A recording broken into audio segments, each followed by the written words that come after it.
Maurice, you agree, he was throwing some shade at Josh Norman before the game by saying, well, they don't really play man, they play cover 3, right?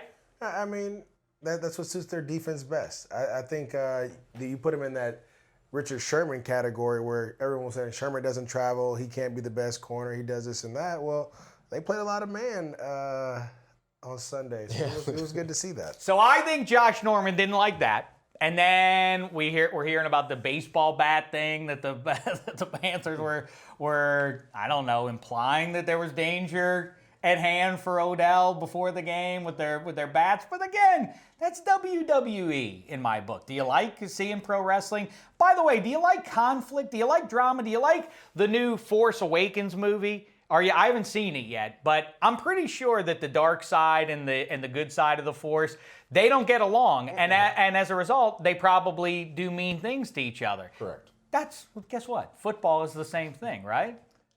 To me, I think people think that you're supposed to tackle and then help them up. Hey, good job. Like, there are some people like that, but majority of the league is completely opposite. I mean, if you're a free agent, you go to Pittsburgh, you automatically don't like Baltimore.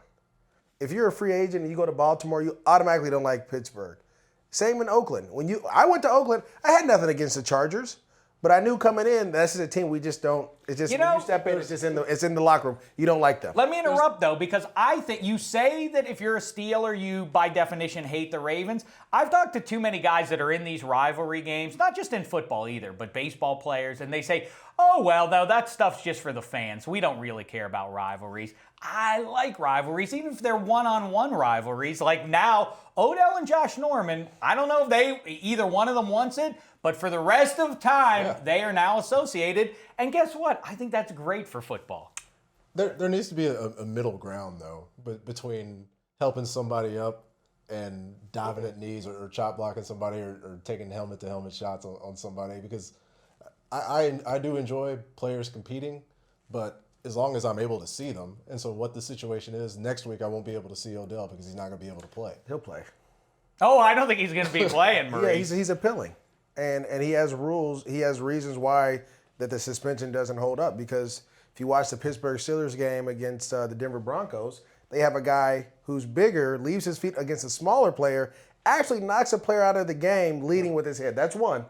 Two, Vontaze Burfict against Pittsburgh starts a fight before the game even goes on. Then during the game, gets 3 personal foul penalties. You fine him $70,000 after he intentionally, you saw, tried to hurt Ben Roethlisberger. They have reason for uphold. I get it though. I get it. He's Odell Beckham. He's all the kids want to be like, and we got to set a standard. We can't let the kids think this is okay. But like I tell people all the time, if you don't like contact, you don't cross the lines. Because that's what the contact's about. I'm not here to make sure you're okay. My job is to do whatever I got to do to win the game. Yes, you are intentionally running into other gigantic human beings as fast as you possibly can. It's a weird line to attempt to impose. Now, let me say, because I know what you're getting at, Claybon. I know what you're going to say. The helmet-to-helmet thing, Odell coming up blind on him, I thought was wrong. Yes. Now, I predict Maurice doesn't see as much. No, I think it's wrong. So but we all agree there. It's wrong, but it happens. But how many times does that happen from week 1 till now? The only thing I'll say about it is this. That to me is bad because if Odell Beckham's head hits, or the helmet goes 6 inches lower and hits Josh Norman in the chin and breaks his jaw, and Norman's out for the postseason, and the Panthers go down quickly. You like to play that if game. That didn't happen, though. But if it did, that would have been... say if, because it did. That's what I'm saying. And I think that's what the league does. And I get where you're coming from. Like, oh, you don't want that. The first rule in football, and you understand it, what they tell you when you first play? You got to protect yourself. I mean, Hey, you said it, I didn't. No, but... So if you're not protecting yourself, and you know the rules when you're standing around the pile, keep your head on a what? You got to keep it on a swivel. You got to keep it on a swivel. My standpoint is I'm watching the game. My head's not on a swivel. It's on the TV, and I want to see the best players in the world play. They weren't playing. And so when we're in a situation where we're going to lose one of them, potentially Josh Norman, as Dave said, for the season, for however long. But we didn't, and Maurice is right about that. Potentially. Intent is different than the result. But we are losing. I want to knock on wood because say he goes on a break and he tears his Achilles, Josh Norman. Or is it going to be an uproar about that? I mean, it's football. Guys, you just said it best. I'm running full speed into a person bigger than me. Right. And I'm not trying to hurt you. I don't think it's going to hurt, or I'm not going to think that one of us are going to get banged up. And not only that, and this is the thing I think people take away from the game. You see all that, right? Mm-hmm. I get that stuff. But majority of their conflicts were on run plays. And if you watch Odell Beckham during the run play, he took Cortland Finnegan, something that we're showing all this. We don't show him doing the right things. He took Cortland Finnegan and ran him into the bench of the New York. You don't see receivers do that anymore. No, none of us have a problem with any of the other stuff, right? Well, no, that's no, what no. I- and that's the issue. No. This is all being blown out of People don't proportion. like it. But us three, though. No, but yeah. So the three of us. They've But been doing it all game. So what's the difference? That the difference was that Norman wasn't looking any. So what is he doing? Norman there is putting his hands up, saying, "Come get you some." The only thing, whether you thought Odell Beckham was funny or you thought Josh Norman was funny and you didn't like the other guy, is based on who you liked, which team you were rooting for going into that one. I thought they were both kind of funny. They were both big personalities. They were saying mean stuff to each other. I'm not making like it was G-rated. I'm sure it was very naughty, and I don't think the league would have liked to hear, at least without beeps and stuff, would have wanted to hear the content of their words.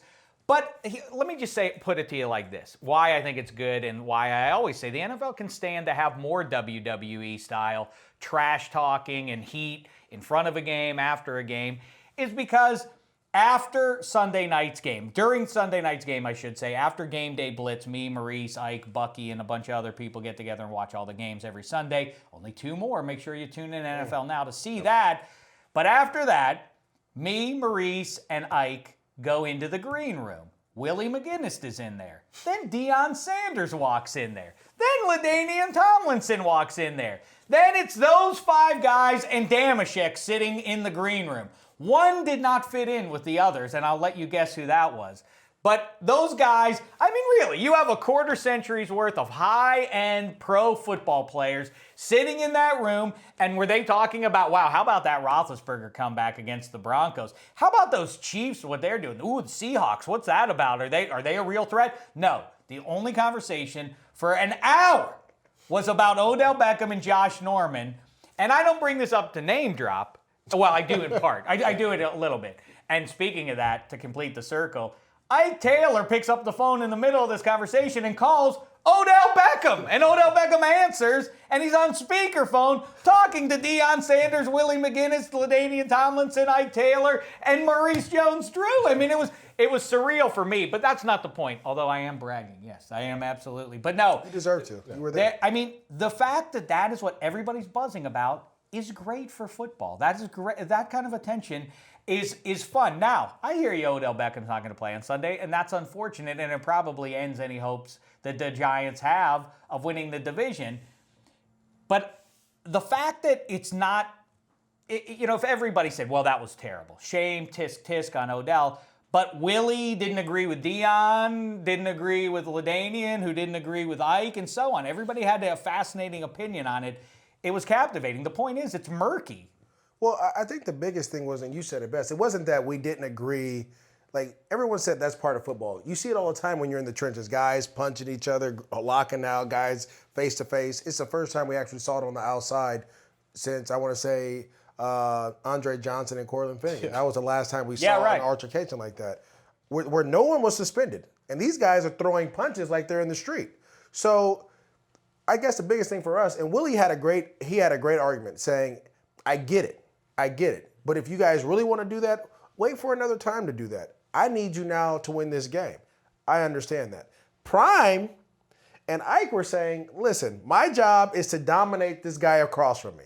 One-on-one. Team matters, but in my job, I'm out on an island with one other human being, and it's me versus him for 60 minutes. That is the rivalry that matters, is that one-on-one. I care about what happens to the team, obviously, but my job is to handle this one-on-one.